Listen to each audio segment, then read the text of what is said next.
आसमानों से ऊंचा तिरंगा रहे, दिल से बुझने ना दो ये अगन साथियों, अगन साथियों। क्योंकि हम स्वतंत्र नहीं है, स्वतंत्र, स्वयं का तंत्र, मेरी स्वयं की व्यवस्था को स्वतंत्रता कहते हैं।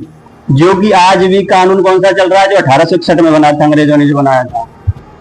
पिछले साल तक तो हम उनका पार्लियामेंट यूज कर रहे थे जो उन्होंने 1927 में बनाया था। जो गांधी जी ने पहले ही स्टार्टिंग में ये कहा था कि इसमें तो एक बारूद लगा के और उसको उड़ा दो। लोगों ने क्या कहा, सर आप तो अहिंसावादी और आप इस तरीके के वो वक्तव्य दे रहे हो। गांधी जी ने कहा किसी भी गुलामी की यदि आप यहाँ पे वो रखोगे पहचान कि हम गुलाम रहे थे, तो आप मानसिक रूप से गुलाम ही रहोगे। जो कि सर ने बहुत अच्छा स्पीच दिया था इस पे। और मानसिक रूप से सब अंग्रेजियत ही है यहाँ पे। हम सिर्फ डॉक्यूमेंट में बस एक वो नुमाइंदा था ना, जो लॉर्ड माउंट बैटन था लास्ट वाला, उसको हटा के बस नेहरू को बिठा दिया। अब फिर नेहरू की जो वंशानुगत है वो चली आ रही है आगे। वंशानुगत का मतलब ये मत समझना को परिवारवाद, मतलब एक जो प्राइम मिनिस्टर है ये जो चलते जा रहे हैं वही सब चलते चले जा रहे हैं। कोई ध्यान नहीं दे रहा कि हमारी जो व्यवस्था है उस जमाने की है, जो उस समय आवश्यकता थी इनकी, उस समय की आवश्यकता अनुसार अंग्रेजों ने बनाए, कलेक्टर बनाए थे। कलेक्ट कि यहां से लोगों से कलेक्ट करो रोकड़ा और हमें दो, और हम अपने जहाज में पानी वाले में उसको ले जाएंगे वहां पे। पता है हॉकिंस मतलब रॉबर्ट क्लाइव था जो कि प्रथम बंगाल का गवर्नर था। वो उस पे एकमात्र उसी व्यक्ति पे इंग्लैंड में भी केस चला था कि तुमने वहां से धन लूटा है। अब उसको लाया गया वहां पे कोर्ट में कि भाई कितना धन लूटा है बता दो थोड़ा बहुत। फिर उसने चकते बचकते बताया जी 900 जहाज मुझे पानी के भेजने पड़े थे उस धन को लाने के लिए। कितना धन लूटा है, कितने 900 पानी के जहाज भर के ले गया वो अकेला ही बंदा। और लोगों ने कितना लिया होगा, पूरे इंग्लैंड में कितना गया, पूरी ब्रिटिश सरकार में कितना गया, इतना ये लोगों ने लुटेरापना किया था।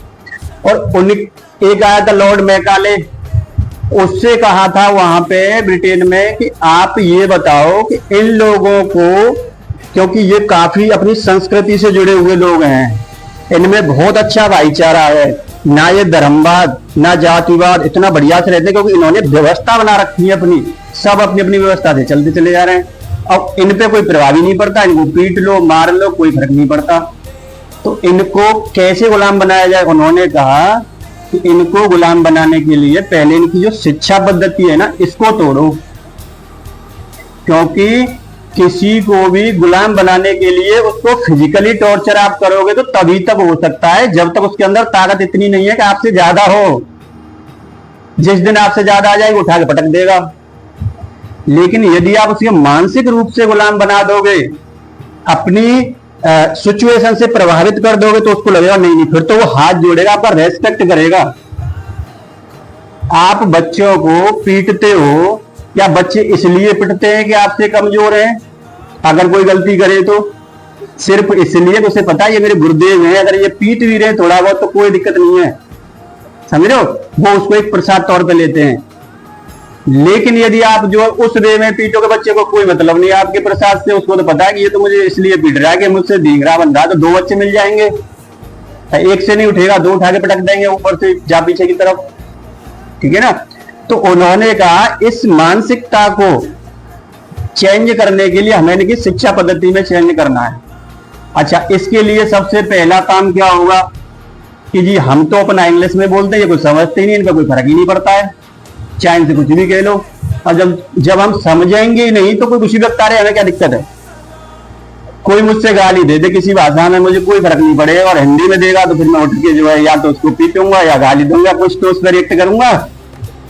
तो उन्होंने कहा यहाँ पे जो अपनी शिक्षा पद्धति है जो हमारी अंग्रेजी वाली, उसको इम्प्लीमेंट किया जाए। उन्होंने इस तरीके से जो है लोगों को, मतलब हमारे यहाँ के जो लोग होते थे उनको क्लर्क बनाते थे, हेड पे। तो अंग्रेज वाली जो अंग्रेजियत है वो आज भी है, क्योंकि हम पश्चिमी शैली में ही जी रहे हैं। चाहे आप इनडायरेक्ट, चाहे आप कुछ भी को, आजाद हैं, स्वतंत्र हैं, कुछ भी, कोई तंत्र नहीं है हमारा, क्योंकि आज भी सिविल कोड, जितने भी कोड है सब उन्हीं के चल रहे हैं। पिछले साल गवर्नमेंट ने चलो संसद को चेंज कर दिया, 4 जुलाई 1776 को शायद, है ना, 74 नहीं 76 ही था, अमेरिका आजाद हुआ था। इन्हीं से, इन लुटेरों से इन्होंने पूरे वर्ल्ड पे शासन किया था। ये कहावत थी कि इनके राज में कभी सूरज नहीं डूबता। इन्होंने अमेरिका पे राज किया, कनाडा पे किया, न्यूजीलैंड, ऑस्ट्रेलिया पे किया। अब हमने 4 को इनको पहले क्यों बोलिया कि इनकी जो व्यवस्था थी, इनकी थी सेल्फ गवर्निंग, मतलब ये कुछ डिसीजन खुद से ले सकते थे ये लोग। इनकी व्यवस्था गुलामी की 3 प्रकार की थी। एक सेल्फ गवर्निंग वाली हो गई, उसमें दोनों का थोड़ा बहुत चलता था।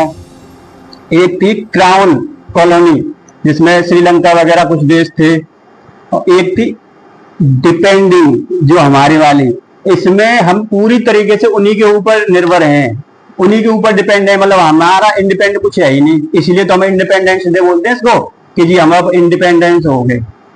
ठीक है, हम पूरी तरीके से इन्हीं पे निर्भर थे। इतनी गंदी व्यवस्था थी कि खाओगे क्या वही बताएंगे, हगोगे कैसे वही बताएंगे, सारी चीजें वो बताते थे हमको।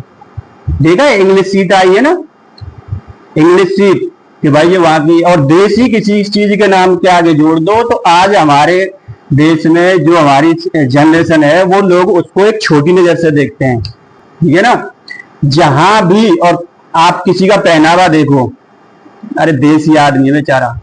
अगर मैं अपनी ब्रज भाषा में बात कर रहा हूं तो मुझसे लोग क्या कहेंगे, देसी गंवार है पूरा गांव का।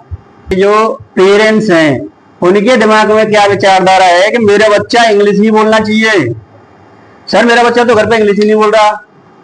अरे भाई इतने से बच्चे को क्या क्या बुलवाओगे।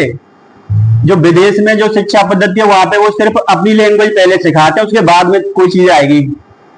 अब हम अपने बच्चे को इंग्लिश भी सिखा दें, एक साथ हिंदी भी सिखा दें, संस्कृत भी सिखा दें, सिखा भी रहे, फिर भी प्रयास कर रहे हैं।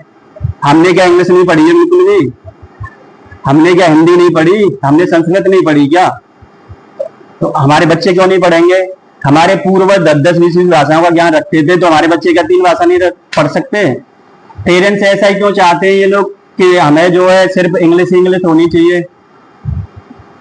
इनके दिमाग में पूरी तरीके से अंग्रेजियत भरी पड़ी है, उनकी सारी व्यवस्था वैसी है उसी तरीके से। मैं अभी 2-4 दिन पहले इधर गया था दिल्ली की तरफ, मैं मेट्रो में आ रहा, तो जो लड़कियां थी ना, जो गर्ल्स थी, या वैसी, गर्ल्स को भी छोड़ो, उस जमाने की थी वो, कम से कम और भी, मतलब एक नहीं कई थी, उन्होंने तो यहाँ तक के कपड़े पहन रखे थे, मतलब बहुत घुटने से कम 2 गिलास ऊपर। और जो जेंट्स थे वहां जो थे, उसमें मेट्रो ट्रेन की बात बता रहा हूँ, वो फुल बाजू बेचारे की यहाँ और यहाँ। मैं तो सोच रहा था इनकी वीडियो बनाने की, इनकी वीडियो तो बनाओ कम से कम दिखाने के लिए। देखो अब क्या उल्टा हो गया, जिसको कपड़े पूरे पहनने चाहिए वो तो सोच रही है कि मैं पूरी तरीके से इनको भी उतार दूं।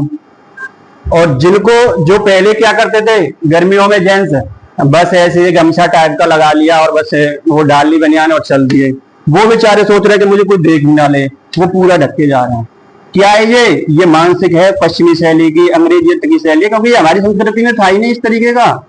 हमारी संस्कृति में ये था कि आज भी प्रियंका गांधी यदि कहीं जाएगी चुनाव प्रचार के लिए तो वो साड़ी पहन के जाती है, क्योंकि उसे पता है कि मैं आधे चड्डे में जाऊंगी तो कोई भी मुझे वोट नहीं देगा।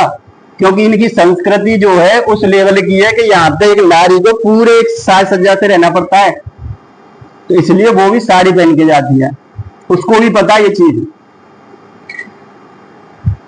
जितनी भी व्यवस्थाएं हैं आज हम उन्हीं को खींचते चले जा रहे हैं बस।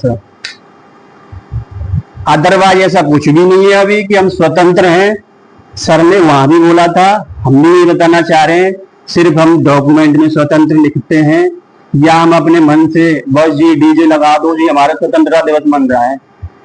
लेकिन यदि इसे बारीकी से देखा जाए तो आप कुछ भी स्वतंत्र नहीं हो। आज भी विदेशी कंपनियों का ही माल आप यूज कर रहे हो।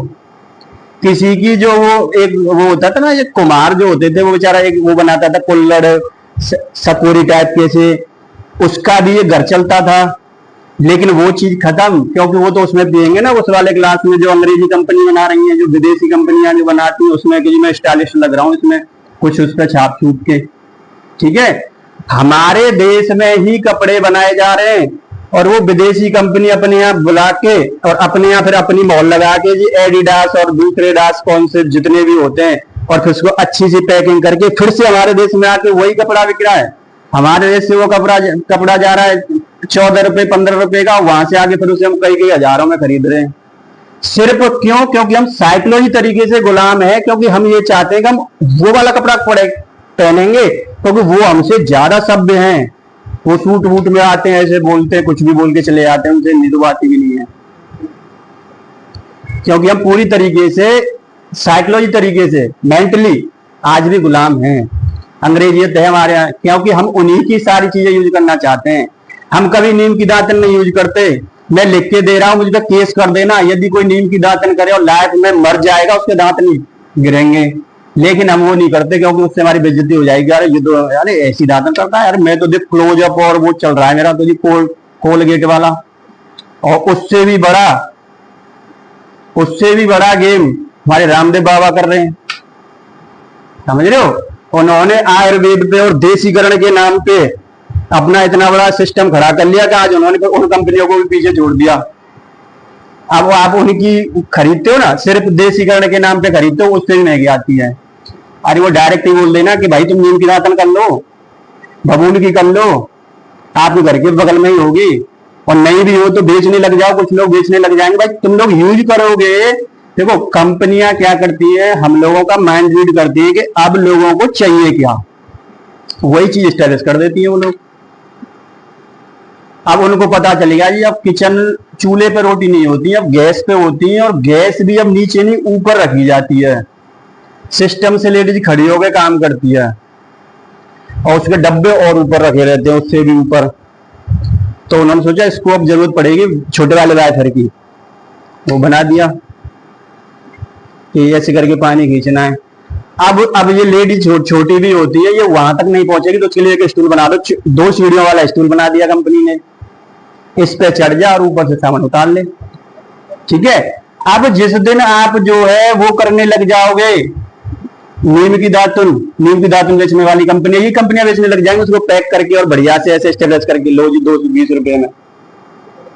लेकिन उसे हमारे यहाँ के लोग भी तो देखो पेड़ लगेंगे ज्यादा से ज्यादा कि भाई नीम के पेड़ लगाओ, तो नीम की दातुन चाहिए सबको, पेड़ लगेंगे। और नीम का पेड़ ऐसा पेड़ है यदि आपके घर में है तो 50% बीमारी तो उसके होने मात्र से ही आए। जैसे कभी देखा है आपने कि आप लोगों को कोई बीमारी हो जाए और उसके बाद डॉक्टर को बुला लो, डॉक्टर घर आया आते ही 50% बीमारी खत्म, क्योंकि वो आते ही पॉजिटिव थॉट देता, अरे कोई दिक्कत नहीं, कोई नहीं, अरे मेरा सिर देख हो गया, ठीक हो गया, मतलब ठीक है ना, ऐसा। Very good. चलो ये तो सब चलती रहेंगी थोड़ी सी, लेकिन फिर भी जो है प्रयास करो। देखो आप लोग संदेशों को लोगों तक पहुंचा सकते हो, क्योंकि शिक्षक का काम ही शिक्षित करना है। लेकिन यहां भेज रहे हैं कि हमारा बच्चा आपसे कुछ शिक्षा सीखे, और जब बच्चे को आप कुछ सिखाओगे और पेरेंट्स सिखा रहा है उसी चीज को, तो आपकी बात गलत को भी सही बताएगा और पेरेंट्स की बात सही को भी गलत ठहराएगा। नहीं मेरी मैडम ने तो ये बताया, ये सही है, मेरे साथ हुआ था ऐसा एक बार। मतलब हमने अपनी एक बच्ची से कहा कि बेटा इसको ऐसे नहीं ऐसे करते हैं, नहीं पापा आप गलत बता रहे हो, मैम ने बताया ये ऐसे है। विद्यालय नहीं था हमारा उस समय, तभी से मेरे दिमाग में ये चीज आई थी कि बच्चों में प्रभाव कितना बड़ा पड़ता है टीचर का। तो इससे तो हमें शिक्षा के क्षेत्र में कुछ करना चाहिए, अदरवाइज हमारी जनरेशन तो बेकार हो जाएगी। क्योंकि हालांकि ये नहीं कि टीचर ने गलत बताया, वो छोटी चीज है, हो सकता है गलती से हो गया होगा, कोई दिक्कत नहीं, लेकिन उसका इम्पैक्ट कितना बड़ा पड़ रहा है बच्चे पे। और उसकी टीचर भले ही हमसे पढ़ी हो, लेकिन वो टीचर को ज्यादा अच्छी बता रहा है और हमारी चीजें गलत बता रहा है बच्चा। तो बच्चे पे साइकोलॉजी प्रभाव आप लोगों का पड़ता है। आप लोग शिक्षक की गरिमा में रहते हुए बच्चों को उस दिशा में लेके जाओ कि पेरेंट्स के घर के खर्चे भी कम हो, क्योंकि हम बहुत सारी चीजें देखते हैं। आपने जैसे आप किसी मॉल में गए, जो आपके जरूरत की चीज है वो आपको मिलेगी सबसे आखिरी में, और सबसे पहले आपको वो चीज दिखाई जाएंगी जिनकी आपको जरूरत ही नहीं है। लेकिन आप जैसे उन्हें देखो, अरे चलो ठीक है, तो मेरे उसके काम में आ जाएगी, चलो ले लेता हूं। अपने सामान के लिए गए थे, उसको भूल गए, ठीक है ना, क्योंकि हम बाद में मॉल में पहुंचेंगे। लेकिन आप छोटी दुकान पे जाओगे तो सबसे पहले अपनी सामान मांगोगे। लेकिन हम मॉल में जाना इसलिए पसंद करते हैं कि मेरी प्रतिष्ठा बढ़ेगी कि मैं तो मॉल से सामान खरीद रहा हूँ। और मॉल से सामान खरीदने का मतलब है जिसके पास बहुत ज्यादा धन है, आप उसी को और धन देते चले जा रहे हो। इससे पूंजीवाद बढ़ता है। और जो गरीब है, एक मान लो कि दीपावली आती है, गरीब जो बैठे बैठे के दीवला और जो दीपक टाइप के बेचते हैं, उससे नहीं लेते हम लोग। अरे ये तो नीचे बैठा है फुटपाथ पे, हम तो उससे लेंगे मॉल वाले से। मॉल वाला महंगा भी देगा, गरीब सस्ता भी देगा, और उसके घर में भी कल दिवाली बन जाएगी बढ़िया से। लेकिन हम नहीं देखते। ये चीज हमें बच्चों को सिखानी है कि बेटा आप जो है, ये नहीं कि आप गरीबी के समर्थन में हो, क्योंकि गरीब मरना कोई अच्छी बात नहीं है। गरीब पैदा होना हमारे हाथ में नहीं है, लेकिन गरीब मरना हमारे लिए बहुत लज्जा की बात है, ठीक है। लेकिन हम बच्चों को ये सिखाना चाह रहे हैं कि बेटा आप उनको सपोर्ट करो, वो भी गरीब ना रहे। हम ये नहीं कह रहे कि हम गरीब की इतनी सपोर्ट कर रहे हैं कि मैं भी गरीब हो जाऊं, कि भाई सब गरीब हो जाओ, हम ये नहीं कह रहे। हम ये कह रहे हैं उनको भी अपने साथ लेके चलो। आरक्षण व्यवस्था के बारे में पता है क्या होता है? जैसे कुछ लोग आरक्षण के विरोध में होते हैं। मान लो एक बंदा है, चलो हम जाति पे कुछ शब्द बोल देते हैं ना, एक है जनरल का बंदा, एक है एससी का बंदा। अब एससी वाला बंदा एससी क्यों बनाता है? उससे पहली बात चल रही है, अभी वो ऐसी नहीं है, वो एक मजदूर का बच्चा है, मजदूर जा रहा है काम करने, उससे घर नहीं चल रहा। उसकी वाइफ भी जा रही है, तो छोटे छोटे बच्चे उसके साथ तो जाएंगे, और जब छोटे बच्चे साथ में जाएंगे तो उनकी प्रिपरेशन नहीं हो पाएगी, और जब उसकी पढ़ाई नहीं हो पाएगी तो उसको आगे जॉब लेने में भी दिक्कत होगी। इसलिए उसे कुछ ऐसी सपोर्ट दी जाए कि वो भी बेचारा उस पायदान पे पहुंचे। अब जैसे कुछ लोग कहते हैं कि भाई, और जैसे जो जनरल का भाई, वो मतलब कौन बैठा है, वो तो जमींदार बन के बैठा है ना, उसके यहाँ तो काम करने आ रहे हैं, तो उसके बच्चे तो अच्छे स्कूल में पढ़ रहा है, फुल टाइम मिल रहा है उसको पढ़ने, उसको कहीं जाना नहीं पड़ रहा है इधर उधर। अच्छा, अब जैसे कुछ लोग कहते हैं सर ये कैसा समानता का अधिकार है? हमारे जो राइट्स हैं उसमें एक समानता का अधिकार है कि आप समानता का अधिकार का ढकोसला बजाए चले जा रहे हो, और यहाँ काय का समानता है जब आप इसे तो अलग से आरक्षण दे रहे हो, इसे नहीं दे रहे। हमने कहा बेटा इसके भी बताते हैं। एक तराजू है, इसके दो पलड़े हैं, ठीक है, एक यहाँ एक यहाँ है, ठीक, क्योंकि इसको शिक्षा नहीं मिल पाई है सही से, और एक यहाँ पे, ये पढ़ लिख के बढ़िया से बैठा है, तराजू यहाँ पे। अब समानता का समझना बहुत अच्छे से, समानता क्या होती है कि दोनों बराबर आ जाएं, और दोनों बराबर लाने के लिए क्या करना पड़ेगा? तो इसके पास शिक्षा है ना, ये शिक्षित है, ये भारी है, ठीक है, इसके बाद माल ज्यादा है, और जिस तराजू में माल कम है उसको इसके बराबर लाने के लिए क्या करना पड़ेगा? थोड़ा सा इसमें डालना पड़ेगा। तो आप लोगों की कुछ सीट उन्हें रिजर्व करनी पड़ेंगी, तभी ये तराजू इसके बराबर पे आएगा। ये है समानता का अधिकार। क्योंकि ये चीज किसमें मिलती है? जो हमारी उद्देश्य का है ना प्रस्तावना, उसमें, उसको कहते हैं आत्मा संविधान की। अब जो हमने ये बताया ये दिखता नहीं है, आत्मा कभी दिखती नहीं है, लेकिन इसको समझना पड़ता है कि चीजों को इक्वल करने के लिए कुछ तो करना पड़ेगा। इसका मतलब ये नहीं कि आप इन्हें कुछ एक्स्ट्रा दे रहे हो, इन्हें नहीं दे रहे हो, ये कहाँ का समानता का अधिकार हुआ। लेकिन इसको ध्यान से समझो तो ये समान ही किए जा रहे हैं दोनों, ऐसे करके ये होता है। चलो तो आज की इस पर डिस्कस करते हैं। आज जो अपना ये प्रोग्राम हुआ है इसमें कुछ त्रुटियां रही थी, उस पर डिस्कस करते हैं ना।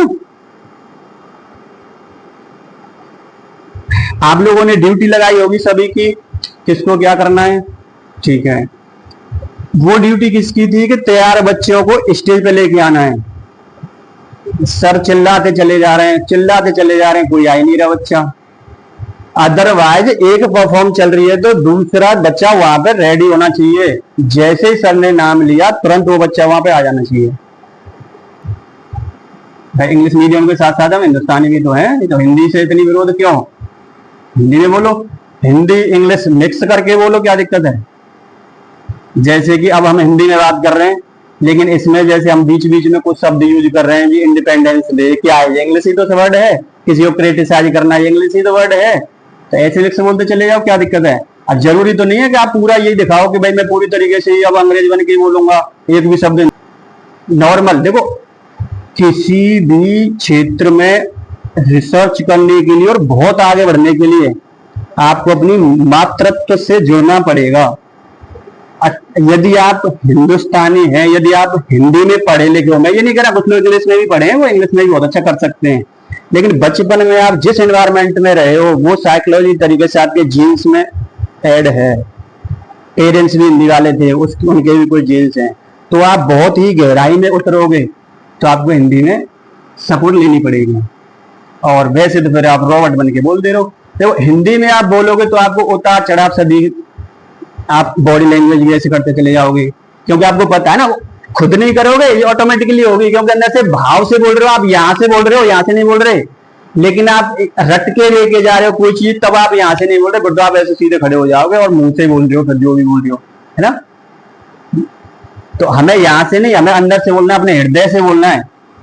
और हृदय से बोलोगे तो आपकी बॉडी लैंग्वेज और वो इमोशंस और कब सुर बढ़ रहा है, कब धीरे हो रहा है, ये ऑटोमेटिकली होती है सारी चीजें, ये ऑटोमेटिक ऑटो मोड पे ही है ये, क्योंकि हमारे जीन्स में वो सारी चीजें हैं, ये होता है। और लेकिन जब तक हमें दूसरी भाषा में रटेंगे तो फिर तो हमें ये नहीं पता कि चल क्या रहा है, फिर तो बस रोबोट की तरह बोल के निकल जाएंगे। या फिर जिनके इन्होंने इंग्लिश से पढ़ाई की है, जिनको इंग्लिश की बहुत गहराई मालूम है, तो वो इंग्लिश में भी बोलते हैं, अंग्रेज बोलते हैं ना वो। ठीक,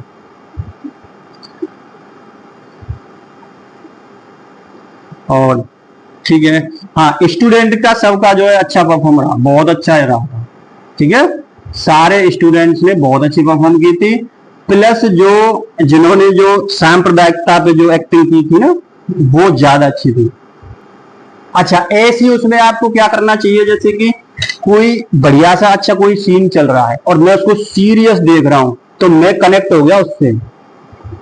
अब मुझसे बीच में कोई बोल दे क्लैपिंग क्लैपिंग क्लैपिंग, हो गया क्या हो गया बे, फिर वो लग गया बेचारा क्लैपिंग क्लैपिंग, अब उसका ध्यान हट गया। क्लैपिंग कब करनी है, होती कब है, क्लैपिंग का मतलब ही क्या होता है कि हमने पहले किसी चीज को समझा, यदि हमें वो अच्छा लगा तब हमने बाद में उसका एक आउटपुट दिया क्लैपिंग करके। ये नहीं कि हम अब अभी बच्चा स्टेज पे कोई आया नहीं, पहले से क्लैपिंग करके चले जा रहे, भाई काय के लिए कर रहे हो बताओ सही, भाई उनको परफॉर्म करने तो दो, उनकी इसकी इतनी औकात तो हो कि वो क्लैपिंग करवा लें हमसे।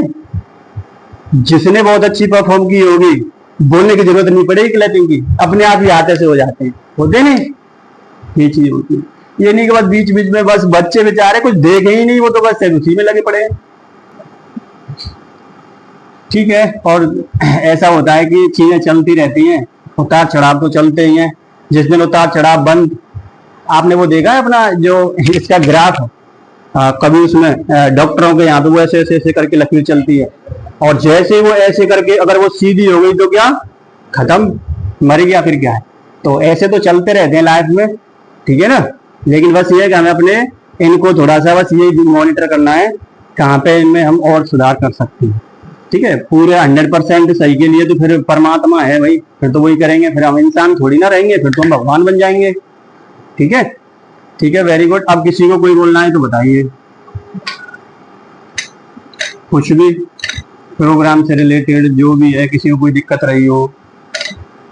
लेकिन आज के इस प्रोग्राम की जो सबसे बेस्ट परफॉर्म थी वो थी जगन प्रसाद सर की, एक बार क्लैपिंग कर, ठीक, वेरी गुड। और पानी पियो, ठीक है। आप सबको प्रसाद दिलवाओ सर, और सबकी जो है फरमाओ, ये सब कुछ आप लोगों के उसी में छोड़ दिया है, आप अपने तरीके से चलाओ, ठीक है ना। क्योंकि ये समारोह पेरेंट्स और बच्चे, लेकिन जो बच्चों ने परफॉर्म की थी उनके पेरेंट्स भी नहीं आए, है ना, उनको जाना चाहिए था। ये क्या है, पेरेंट्स की बहुत बड़ी लापरवाही है। पेरेंट्स चाहते हैं कि सिर्फ विद्यालय सब कुछ कर दे हमारे लिए, हम बच्चों की बच्चे परफॉर्म कैसी कर रहे हैं हमें ये भी नहीं देखने जाना है।